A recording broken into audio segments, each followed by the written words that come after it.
Hello Georgetown, I'm Beverly Enos and this is Spotlight Georgetown. You can find us Fridays, Saturdays, and Sundays, 8 a.m. and 8 p.m. This is your cable station. Third floor of Town Hall, everything's here. Cameras, editing programs, lots of interesting things, gadgets and gizmos. So if anybody would like to come down, learn how to run them, they will teach you. You need no special talents, and they'll teach you how to get all this together. So it's your station, you get to pay for it. Now today we're going to be talking to Mike Farrell, who's the town administrator here in Georgetown.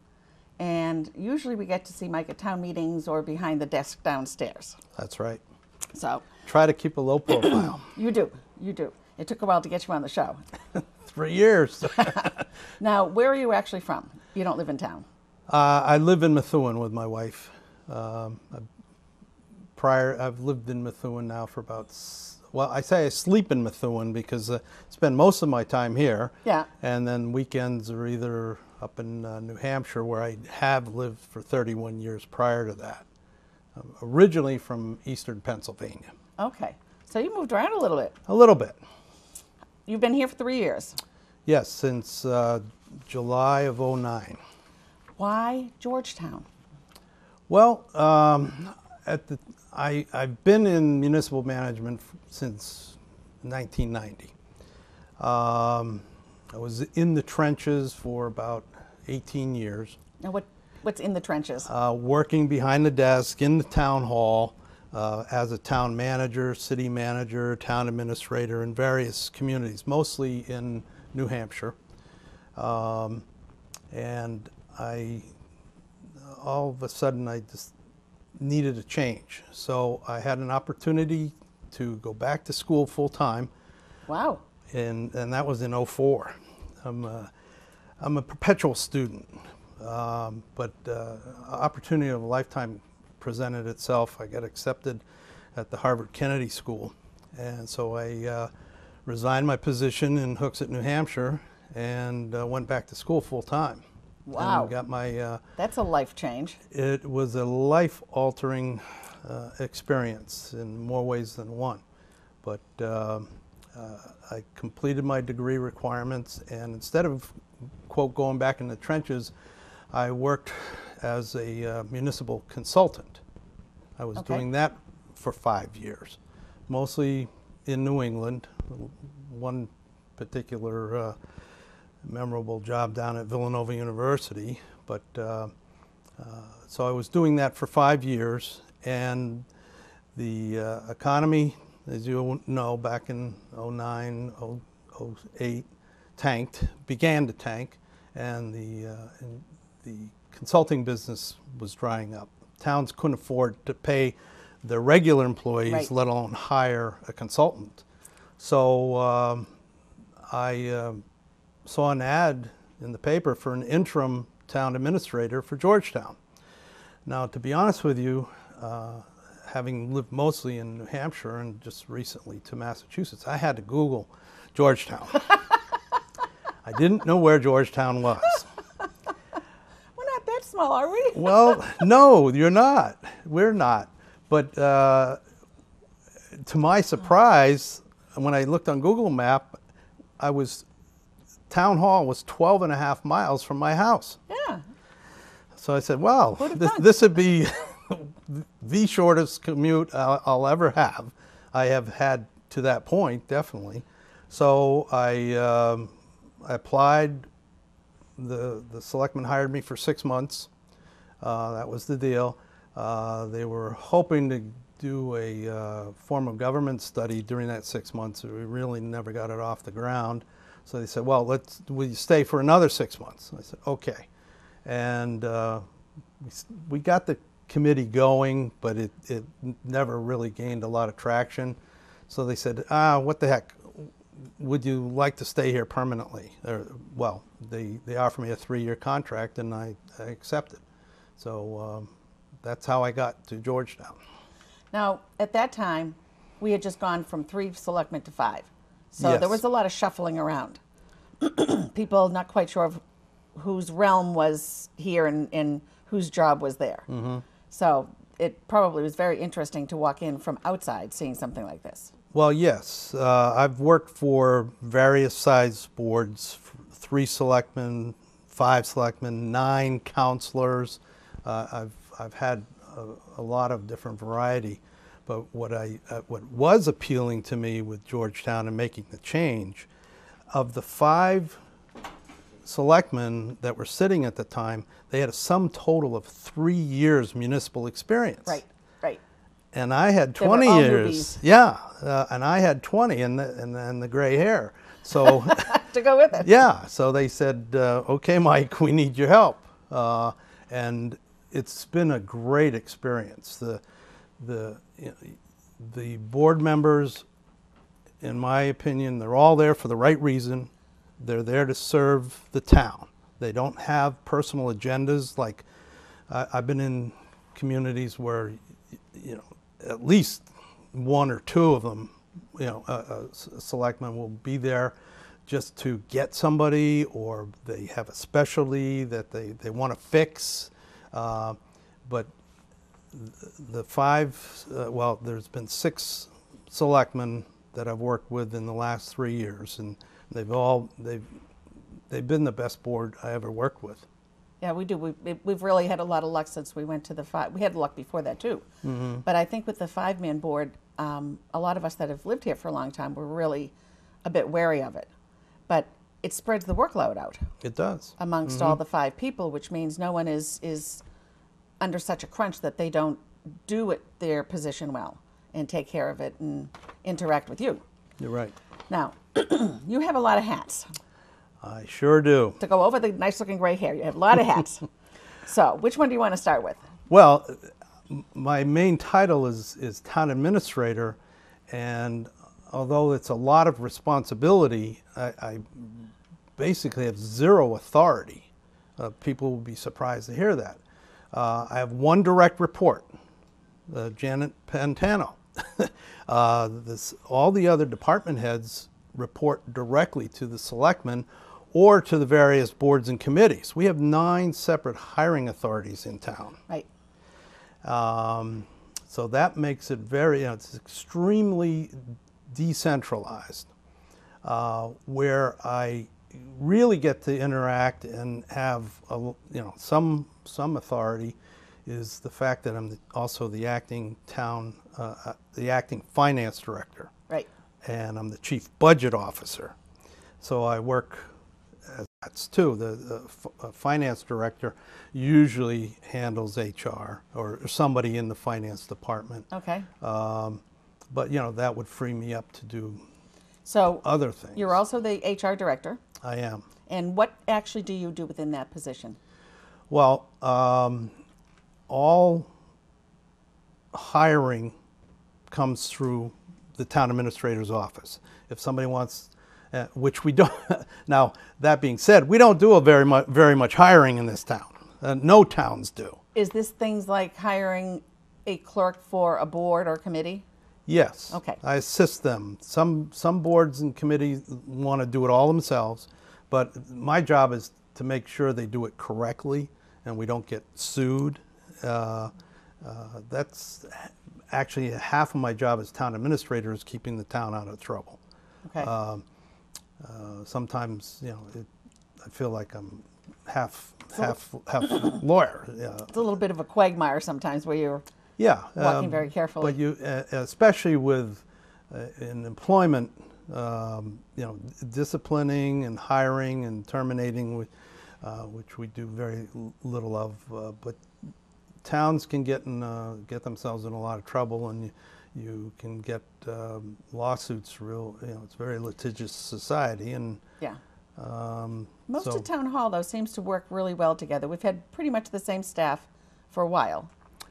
That's one of the hallmarks, I think, of Georgetown. The people who work for the town work very well together. They get along together. They like each other. There's no backstabbing or any hysterical or there's no drama in the town hall. It's just, and that's nice. It's not a lot of towns are like that. It's refreshing. It's so refreshing. Now, let's see, purchasing officer. Yeah, I'm by charter part of the finance director's job is chief purchasing officer. Being new to Massachusetts, as I said, a lot of my career was in New Hampshire. That is a huge difference. In New Hampshire, you don't need to go out to bid for anything. Really? There is no law saying you must bid. Now, it's best business practices to do that. It only makes sense. You want to get the best price. But Massachusetts is 180 degrees. You not only have to, go out to bid, they have specific forms you have to use. They have a whole separate body of laws, 30B, 149, and Now, this would be purchasing equipment or supplies or what? From hiring services, like putting in. Okay. Just this summer, we went out to bid to put a leach field in at Camp Dennison. It was a 50,000. Well, the town had appropriated $50,000 through CPC. By going out to bid, we didn't have to pay nearly as much. It actually cost $22,000. Oh, good. We had some engineering expenses on top of that, but we'll be returning, probably $20,000 of that 50 because of, there's advantages to the strict purchasing procedures. But we put a roof on the safety center a couple years ago. That had to be bid out. Same thing with. So it depends on the. So these are larger projects. Generally speaking, yeah. Anything over $25,000 has to be bid. Okay. Between 10 and 25, you do have to get bids, but they don't have to be formal. You can just send out a scope of work, and people can respond to it. Okay. And under 5, you don't need to bid at all. Now, does this cover equipment for the town, or does that, like road equipment would go through the road department? Yes, but they need to pass still come through all the, Okay. so we dot the I's, cross the T's, and make sure all the rules and regulations are followed. I can see why you live in the town hall. Let's see, what else? Energy Committee.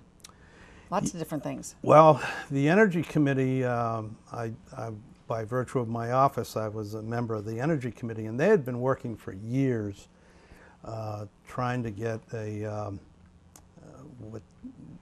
it's an energy services contract. The DOER, Department of Energy, Energy of the state, has a section where you can hire a company, an ESCO company, energy services company, to come in and do energy conservation measures for your buildings. Okay, things like the different types of light bulbs. Yes. The strips along the doors. Mm-hmm. Replace inefficient boilers. And long story short, we finally, and the key to this is, the reason why you'd want to do it, number one, to save energy, but number two, the way these bidding laws are, you can pay for it with savings of the energy savings you're going to have. Oh, wow. So, and you have an energy audit, an investment grade energy audit. A company comes in and does that, and they say, well, if you do this, this, and that, you'll save X. And usually the X is what it will cost the debt service. So, and we are in the middle of doing this right now. We have a $2.2 million project going on in the schools and in the town hall and all the town buildings. The schools are getting all new lighting, all 3 schools. The energy payback was sufficient enough to allow us even to do Pembroke. Regardless of what happens next week at the vote and whether or not it gets voted in the 3 years that it would take to build a new school made it worthwhile to go in there and change all the light fixtures in it. It's that much of a payback. But we're also replacing the Pearly School boiler, this building's boiler. I was so amazed. If you go downstairs and see the boiler, there's a boiler room, and it's a huge, I don't know, the boiler itself is 10 by 10. Wow. The new boiler is the size of a house hot water heater. That's going to heat this whole building. So lots of changes. Yes, and we're doing all the lighting too, and as I said, the beauty of it is, the beauty of it is the savings. We're going to have about 25. Our energy costs, both in electricity and gas, are going to go down by at least 25%. So the cost of that, borrowing that $2.2 million, will be more than paid for by those savings. By those percentages. And we also were able to get a subsidized interest rate. We just learned about this. The bond we applied for a grant for this subsidy. It's called a Qualified Energy Conservation Bond, and the town was awarded it, and they subsidized our interest. We went out to bid. The interest on the bond is going to, the gross interest is only 2.5% for a 15-year bond for the $2.2 million, but they're going to pay us $560,000 in subsidy, the federal government. Wow. So the net cost for that $2.2 million, I know I'm throwing a lot of numbers out, but it's going to cost the town $4,820. It's almost like they're paying us to borrow. I was just going to say, it's almost a gift. Yeah. Yeah. So, and that was a bonus on top of the, and these are things that would have to be done anyway. Absolutely. And you're the one that goes out and finds the grants and the interest rates and all of that. Yes, myself and I work with consultants. I have financial consultants that help me as well. And the finance committee, and not the finance committee, but the energy committee, and then my finance team, the treasurer's office, works closely with the financial institutions. So it's a team effort. The other thing you do is the ethics committee. Yeah, luckily, the state has a new set of ethic laws for local and state government, and luckily, I really haven't had to do anything there. I hope it stays that way. Most of these are if somebody's serving on a committee, they can't serve on a hearing that would involve a relative or things like that. Yes. Okay. Yeah. All right. That's usually pretty much what it's been. Yeah. And in a small town, it's hard to find people that aren't involved somewhere with somebody. It can be, yes. Yeah. Mm-hmm. What else? Those are the major. Stormwater. Yeah. Well, that's kind of in a hiatus, but actually I have to go to a regional stormwater meeting tomorrow up in New Hampshire. There are new national stormwater regulations to control runoff that all towns have to deal with. And we've been lucky because the federal government hasn't gotten their act together. You know, the gridlock down there, it's been very beneficial because they haven't promulgated any regulations for the new laws. So everything's kind of on hold. But once it comes off of hold, which I suspect after the election, something's going to happen. Something has to happen. Yeah. The gridlock there I think a lot of things after the election are going to happen. Yeah. So we have to stay. There's a committee of most, they're all department heads, various department heads, and we just have to stay up to date and then implement, make sure we implement what we're supposed to do as far as stormwater management. I keep smiling because I have this image of some kind of coat rack downstairs with all the hats on it.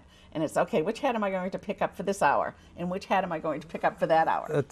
That's the beauty of my job. There's never a dull moment. No 2 days are ever the same.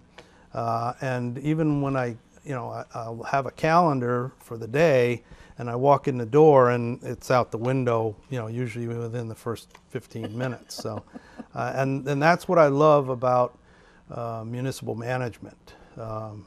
It's just, it's very challenging, but at the same time you get to really achieve things and impact and help the town and the citizens, and that's not to mention the citizen phone calls I get on a regular basis in between all that too. So yeah, I can imagine. But it's fun, and I really enjoy it. Well, we've enjoyed having you in town. Everybody seems to have a smile, and Well, I know the thank committee you. meetings go well, and everybody's really working in a very cohesive group. And Yeah, that always comes from the top. Well, So I pinch myself and hope it continues. I've always been a collaborative type person. I play well with others. well, I want to thank you. Well, I thank thank you you, for coming on. It's been Beverly. great. Thank you very It's much nice for to have having you me. here. An awful lot of people don't know what the position is. They and don't. they see you here and they see you there. Now we know why, because you're a little bit of everywhere. I certainly am. Okay, this is Spotlight Georgetown. I'm Beverly Enos. Don't forget Fridays, Saturdays, and Sundays, 8 a.m. and 8 p.m. Thank you for joining us today. Bye for now.